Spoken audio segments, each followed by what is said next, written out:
자, 오늘은 정말 크리스마스니까 정말 크리스마스처럼 인사해 주시길 바랍니다. 옆 사람 보고 있는 이거 활짝 웃으면서 메리 크리스마스.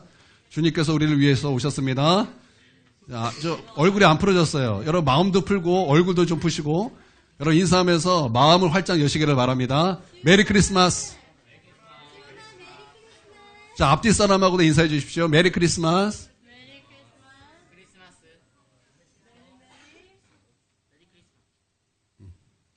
네, 너무나 반갑습니다.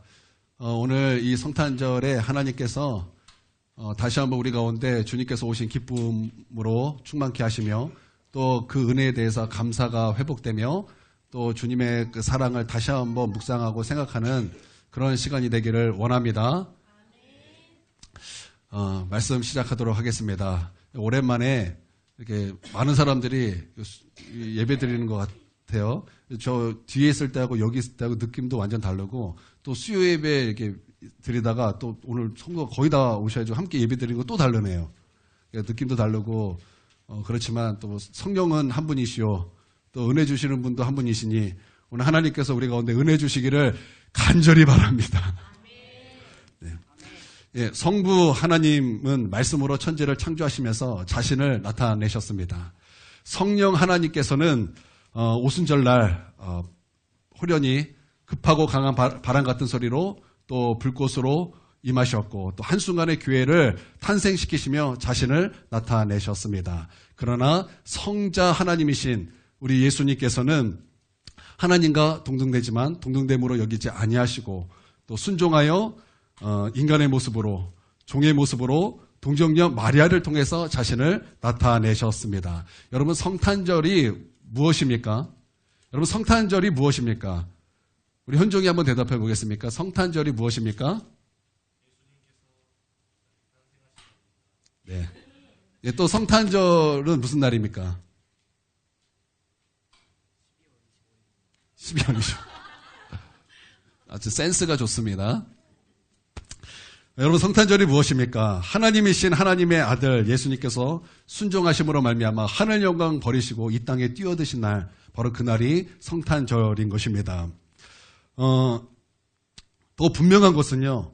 오히려 하늘 영광을 가지고 오셔서 우리에게 하늘 영광을 주시기 위하여 이 땅에 뛰어드신 날이 바로 성탄절인 것입니다. 예수님께서 우리를 죄에서 구원하시기 위하여 뛰어드신 날, 하나님이 우리와 함께 하시기 위하여 예수님이 이 땅에 뛰어드신 날, 주님께서 십자가에 피 흘려 죽으시기 위하여 뛰어드신 날, 또 주님께서 부활하심으로 말미암아 죄의 권세를 깨트리시고 또 사망의 권세 잡은 자 마귀를 멸하시고 또 사망을 이기시기 위하여 이 땅에 오신 날, 바로 그날이 성탄절인 것입니다. 할렐루야. 얼마나 감사하고 기쁜 것입니까? 그러므로 예수 믿는 자는 이 성탄절이 설렐 수밖에 없는 것입니다. 예수 믿는 자는 이 성탄절이 기쁠 수밖에 없는 것이고 즐거워할 수밖에 없는 것입니다. 이 세상에서 길거리에 캐롤이 들리지 않는다 할지라도 이 세상의 분위기가 흉흉하다 할지라도 그것과 상관없이 예수 믿는 사람들은 이 성탄절이 기쁨이요 즐거움이요 영광이다라는 거예요. 나는 오늘 저와 여러분에게 이 성탄절로 말미암아 우리 마음속에 기쁨이 회복되고 즐거움이 회복되고 감사가 회복되고 구원의 감격이 회복되는 그 은혜가 우리 가운데 있게 되길 주님의 이름으로 축원드립니다. 우리 18절 한번 읽어보도록 하겠습니다. 18절을 읽어보겠습니다. 자, 읽습니다. 시작. 그의 어머니 마리아가 요셉과 약혼하고 동거하기 전에 성령으로 잉태낸 것이 나타났더니. 아멘. 예수님께서 동정녀 마리아를 통해서 태어나셨다 말씀하고 있는 것입니다. 많은 사람들이 교회를 나옵니다. 많은 사람들이 교회를 나와서 예배를 드리며 진리의 말씀을 듣습니다. 들으면서 신앙생활을 하다가 어느 순간 하나님의 말씀과 부딪히기 시작하는 거예요. 이것은 상식적이지 않은데? 이것은 우리가 알고 있는 것과 전혀 다른데 그 중에 하나가 동정녀 마리아에게서 하나님의 아들이 태어나셨다라는 진리입니다.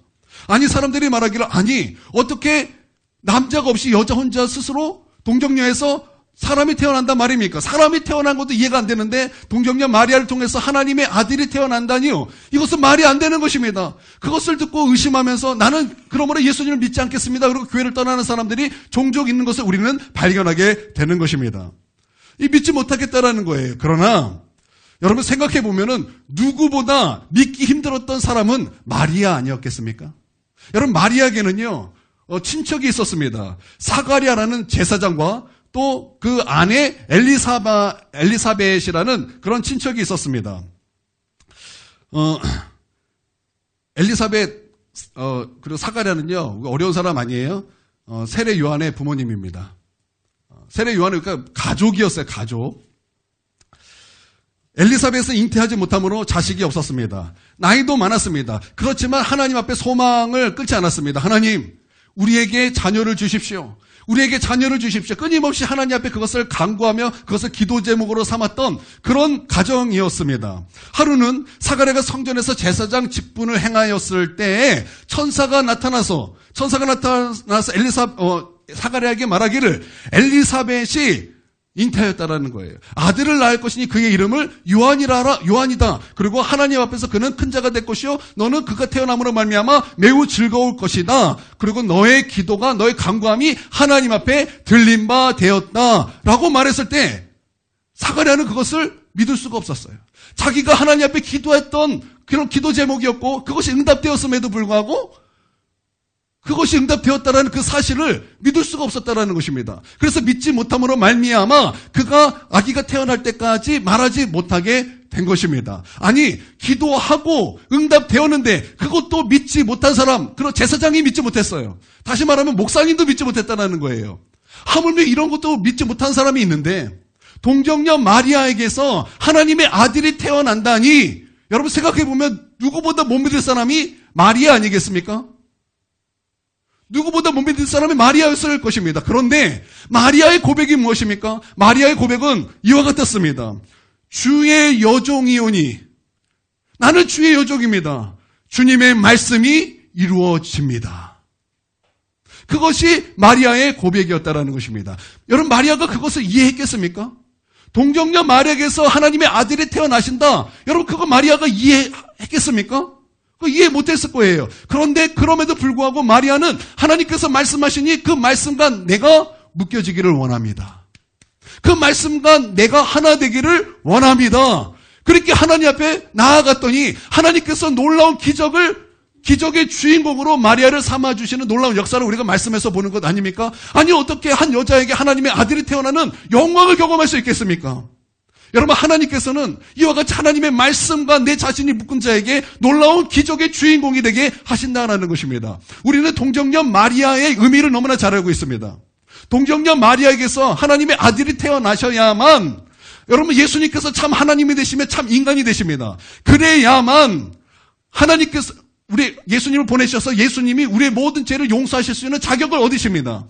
그래서 하나님께서는 우리의 모든 죄악을 예수님께 담당하실 수 있다라는 그 의미를 우리는 너무나 잘 알고 있죠. 그렇죠? 여러분 다 알고 계시죠? 리액션. 오늘 참 죽어 계세요. 살아날지어다. 살아날지어다. 하나님의 생기가 부름으로 동서남북 사방에서 생기가 부름으로 살아날지어다. 마른 뼈는 살아날지어다. 다 마른 뼈 같아. 빨리 다 하나님의 생기가 불지어다. 다 살아나세요. 살아나세요. 딱 축 처져해주고 살아나세요. 살아나셔야 됩니다. 여러분 우리는 이런 의미를 너무나 잘 알고 있습니다. 여러분 이 동정녀 마리아의 그 의미를 여러분 다 이해하고 계시고 알고 계시죠? 그러면 마리아는 동정녀 마리아에게서 하나님의 아들이 태어난다라는 그 의미를 알았을까요? 어떻게 알았을 것 같아요? 몰랐을 것 같아요? 우리 똘똘이 1등 알았을 것 같아요? 몰랐을 것 같아요?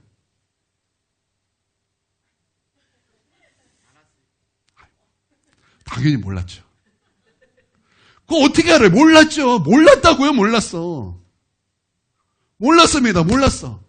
그런데 몰랐어요. 그런데 하나님께서 동정녀 마리아에게서 하나님의 아들이 태어날 것이다. 이해를 못했지만 그럼에도 불구하고 하나님의 말씀과 내가 묶여지기를 원합니다. 마치 진리의 허리띠라는 그 말씀처럼 하나님의 말씀을 나와 묶었다라는 거예요.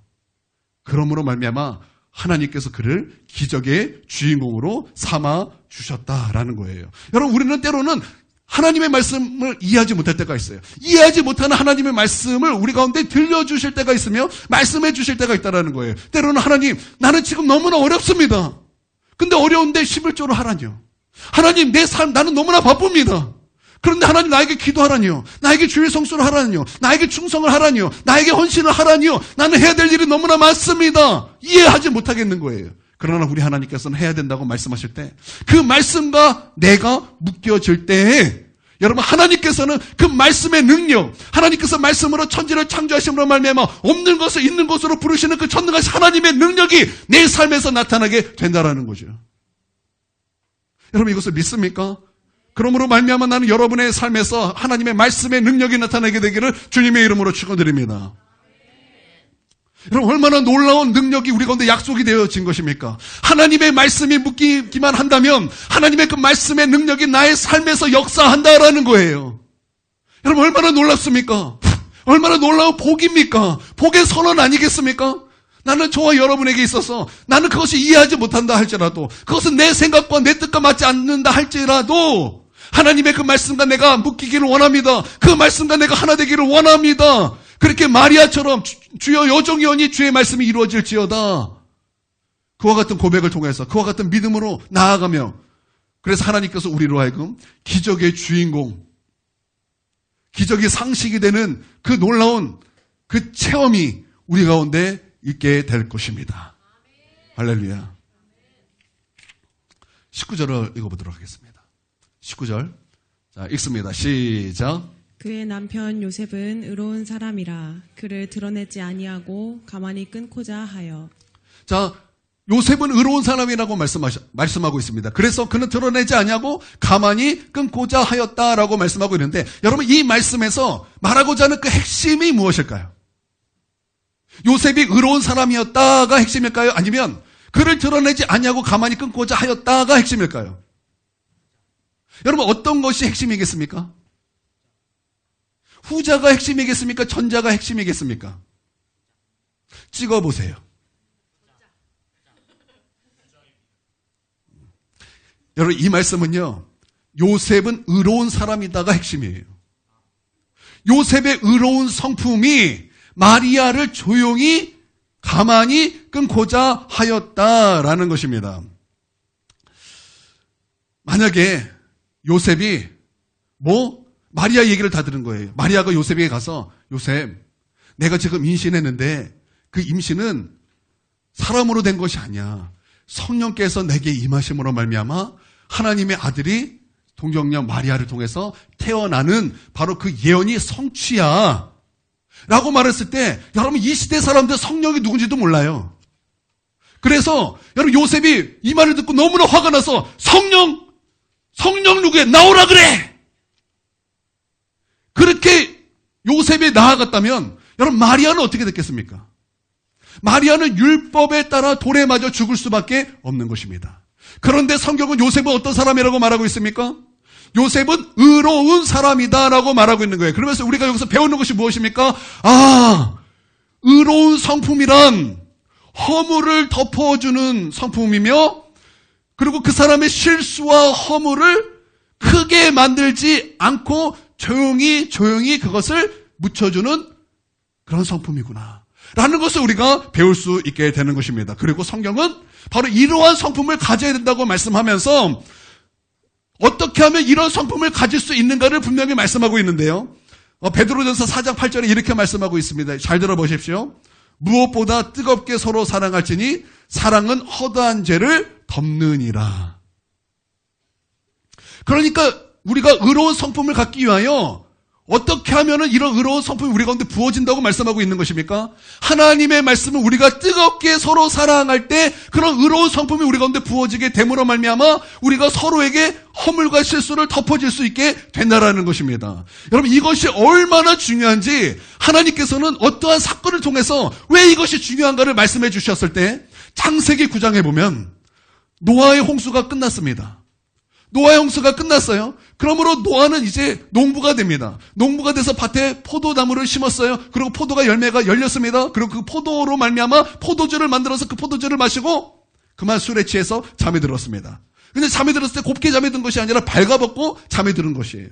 그때 노아의 아들이었던 함이 그 모습을 보았습니다. 아버지의 허물과 아버지의 실수를 보았다라는 거예요.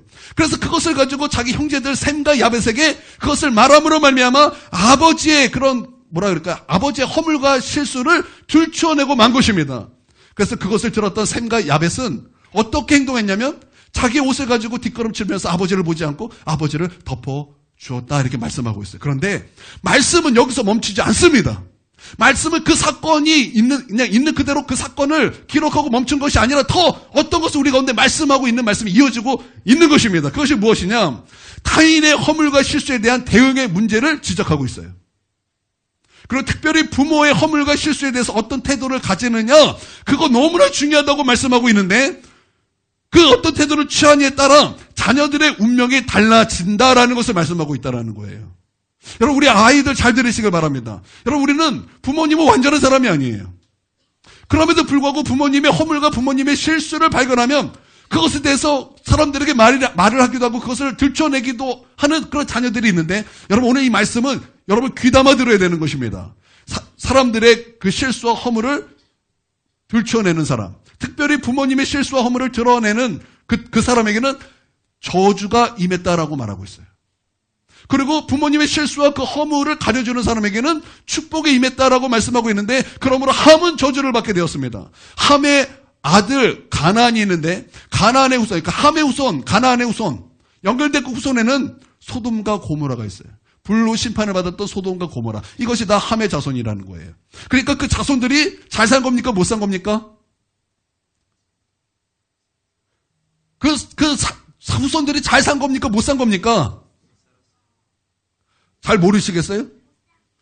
그래요. 우리가 좀 리액션을 크게 합시다. 살아날지어다. 우리 옆 사람하고 인사하겠습니다. 살아날지어다. 생기가 불지어다. 인상파는 떠나갈지어다. 그러니까 저 웃으시면서 여러분 리액션도 살아나시고 여러분 마음을 활짝 여셔서 살아나시기를 바랍니다. 함은 저주를 받게 된 거예요. 그러면 셈과 야벳은 축복을 받게 됐는데 어떤 축복을 받게 된 것입니까?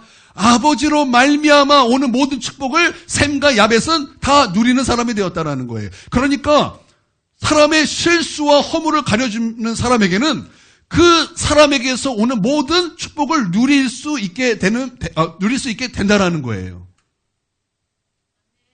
할렐루야. 그것이 부모님이든 그것이 타인이든 여러분, 우리가 그 사람의 실수와 허물을 가려줄 때 그 사람으로 말미암아 오는 복을 누리는 삶을 살 수 있게 된다라는, 이것은 하나님의 법칙입니다. 하나님의 법칙이에요. 나는 우리가 서로 뜨겁게 사랑으로 말미암아 우리 서로에게 있는 허물과 실수를 들추어내는 사람이 아니라 덮어줄 수 있는 저와 여러분이 되길 주님의 이름으로 축원드립니다. 남자들도 사실은 뒷담화를 많이 해요. 얼마나 뒷담화를 많이 하는지. 근데 제가 볼 때는 남자도 많이 하는데 여자는 더 많이 해요. 얼마나 많이 하는지 그것이 언어예요. 나는 우리 입술에서 남의 허물을 들춰내고 실수를 끄집어내서 들춰내서 그것을 크게 만드는, 나는 그런 입이 예수님의 이름으로 닫게 되기를 주님의 이름으로 축원드립니다. 허물이 있을 때, 실수가 있을 때 그것을 덮어주고 기도해 줄 수 있는, 그래서 뜨겁게 사랑할 수 있는, 뜨겁게 사랑하기 위하여 애쓰고 하나님 앞에 은혜를 구할 수 있는 저와 여러분이 되길 주님의 이름으로 축원드립니다. 여러분, 우리는 이것을 하나님께 구하며 여러분, 우리가 뜨겁게 사랑하기를 힘써야 된다는 거예요. 여러분, 그렇게 뜨겁게 서로 사랑할 때 그 의로운 성품이 우리 가운데 부어지게 되는 거죠. 여러분, 다른 사람의 실수와 다른 사람의 허물을 자꾸 들춰내지 마십시오. 이 사람이 이랬다, 이 사람은 저랬다 그러지 마십시오. 하나님은요, 우리가 다른 사람의 잘못에 대해서 말하는 것이 아니라 다른 사람이 그 사람이 어떠한 것과 상관없이 서로 사랑하기를 원하신다라는 거예요. 할렐루야. 스스로 의로우면 안 됩니다. 여러분, 스스로 의로우면 안 되는 거예요. 우리는 죄인이에요. 내가 흉보는 그 사람보다 하나님 앞에는 내가 더 죄인인 거예요. 여러분, 그래서 여러분, 우리는 뜨겁게 서로 사랑할지어다. 뜨겁게 서로 사랑할지어다. 여러분, 앞에 있는 제가 지금 여기 앞에 있지만 누구보다 부족한 존재 아니겠습니까? 건강이면 건강, 또 능력이면 능력, 부족함 투성이에요. 부족함의 아이콘, 허물의 아이콘, 실수의 아이콘 아닙니까? 여러분 그런 저를 용서하시고 기도해 주시고 뭐 저만 그러겠습니까? 여러분은 아니겠습니까? 여러분이 저를 보면은 어떤 안타까움이 있습니까? 어떤 안타까움이 있습니까? 아이고 말씀대로 잘 살지 못하는데 말씀을 전하려니 얼마나 힘드시겠습니까? 라는 안타까움이잖아요. 그렇죠? 그럼 저는 여러분에게 어떤 안타까움이 있겠습니까? 이것도 순종하지 못하다니라는 그런 안타까움이 있지 않겠습니까? 여러분 서로에게 안타까움이 있는데 여러분 그거 둘치지 말자는 거예요. 그걸 실수해서 그걸 크게 만들지 말자는 거예요. 어떻게 하자? 서로 뜨겁게 사랑하자는 거예요. 서로 뜨겁게 사랑하며 서로의 그 믿음의 모습을 닮아가자는 거예요. 그렇게 함께 사랑하여 예수 그리스도 그 장성한 분량까지 이름에 나아가자는 거예요. 여러분 믿습니까? 할렐루야. 그렇게 그런 의로운 성품을 가졌던 요셉, 그런 요셉에게 하나님께서 은혜를 베풀어 주시는데 요셉이 이제 골치가 아픈 거예요. 마음이 너무나 찢어지게 아픈 거예요. 그래서 이것을 내가 어떻게 되나 가만히 끊고자 할 때 하나님께서 요셉을 잠들게 하셨어요. 나는 이 시간 하나님께서 잠들지 않게 하시기를 바랍니다. 그러나 요셉은 하나님께서 잠들게 하셨어요. 그리고 꿈에서 나타나셔서 이 일이 어찌된 일인가를 주님께서 계시하셨어요. 그것은 성령으로 잉태된 것이요. 그 아들은 예수요. 그 아들은 임마누엘이요. 수많은 하나님의 백성을 구원할 메시아이신 것을 계시해 주셨다라는 거예요. 그러므로 말미암아 요셉은 어떻게 되었습니까? 그 마지막 절에 보면 이렇게 말씀하고 있어요. 아들을 낳기까지 동침하지 아니하더니 낳음의 이름을 예수라 하니라. 저는 이 말씀이 이렇게 들리는 거예요. 하나님의 구속 사역에 끝까지 충성하였더라.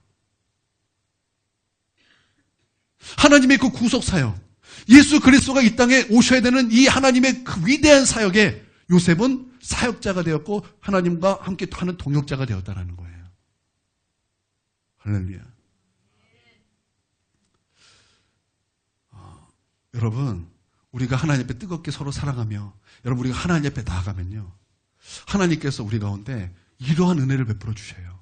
어떤 은혜냐면 하나님의 계시로 말미암아 우리의 아픔과 상처를 고쳐주세요. 요셉이 마음에 슬픔이 있지 않았겠어요? 그것이 요셉에게 상처가 되지 않았겠어요? 아니 이 시대에 성령이 누군지 몰랐다니까요? 몰랐다고요. 모르니까 성령 누구야? 그런 마음이 있다고요. 그러면 그 마음속에 아픔이 있지 않겠어요? 고통이 있지 않겠어요? 처음에는 그렇게 시작했지만 하나님의 계시가 임하니까 이것은 하나님의 위대한 구원의 사역이었으며 그러므로 말미암아 하나님의 사역자가 되는 놀라운 그런 축복의 사역자가 된 것 아니겠습니까? 하나님의 계시를 들으십시오. 하나님의 계시는 여러분의 그 슬픔을, 여러분의 상처를 고치십니다. 어느 한 청년이 있었어요. 이 청년은 아버지에 대한 그 상처, 아버지에 대한 슬픔이 가득한 그 마음을 가지고 있었어요. 그런데 어느 날 말씀을 보는데 말씀이 말씀하시기 시작하는 거예요. 어떤 말씀이었냐면 예수님께서 잃어버린 양 한 마리를 찾으셔서 그 양 한 마리를 찾고 그것을 어깨에 메고 내려오시는 그 장면을 보여주신 거예요. 그런데 그 예수님의 얼굴은 환한 미소요. 그 양은 예수님의 어깨 위에서 아주 기뻐하는 모습으로 내려오는데 마치 여러분 우리 아빠들 지금 아마 차 집사님 같은 경우는 이거 하고 있을 거예요. 너무나 이쁜 그 내 자식 그 여기 어깨에 딱 메고 여기 이렇게 목마를 태워서 막 다니죠. 그렇죠. 그럴 때 우리 차 집사 기쁩니까 안 기쁩니까? 이쁩니까 안 이쁩니까? 이쁘죠. 그리고 어렸을 때 그 추억이 그 어린아이들에게는 분명히 있을 것인데 우리 하율이는 기억나나? 우리 하율이는 기억나니? 아유 안타깝네요. 다 그런 경험이 있습니다. 그런데 마치 이 양 한 마리가 나인 거예요. 나인 거예요. 나이면서 말씀이 떠오르는데 어떤 말씀이냐면 예수님에 대한 예언이에요. 그는 기묘자라 모사라 전능하신 하나님이라 평강의 왕이라 그는 영존하신 아버지시라. 아, 나의 진정한 아버지는 우리 예수님이구나. 그 예수님이 나를 사랑하시는구나. 그 계시가 비춤으로 말미암아 그 안에 있던 응아리졌던 모든 상처가 사라지고 슬픔이 사라지며 그는 하나님 앞에 사역자로 우뚝 서게 되었다라는 거죠. 그러므로 여러분, 예배 가운데 하나님의 계시를 들으십시오. 말씀 가운데 하나님의 계시를 들으십시오. 그 계시는 우리를 고치실 것이며 우리를 사역자가 되게 할 것이며 하나님과 동역자가 되게 할 것입니다. 나는 이 성탄절에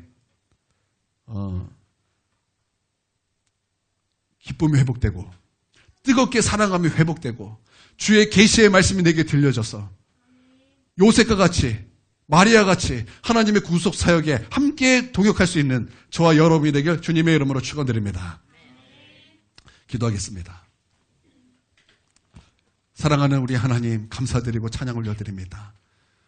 우리 하나님, 우리를 사랑하사 당신의 독생자를 우리 가운데 보내주신 이 복되고 귀한 날 우리가 다 함께 모여 하나님을 예배하며 또 하나님 앞에 우리 준비한 모든 것을 올려드립니다. 하나님, 영광받아 주시옵소서, 찬송받아 주시옵소서.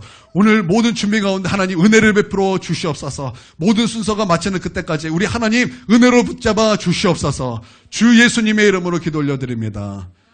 이제는 우리 주 예수 그리스도의 구속하신 놀라운 은혜와 아버지 하나님의 무궁하신 사랑과 성령님의 감화 감동 내주 충만하심이 지금 고개 숙여 예배드리는 우리 하나님의 백성 머리 위에 이제로부터 영원토록 함께 없시기를 간절히 축원하옵나이다. 아멘. 예배를 마치겠습니다.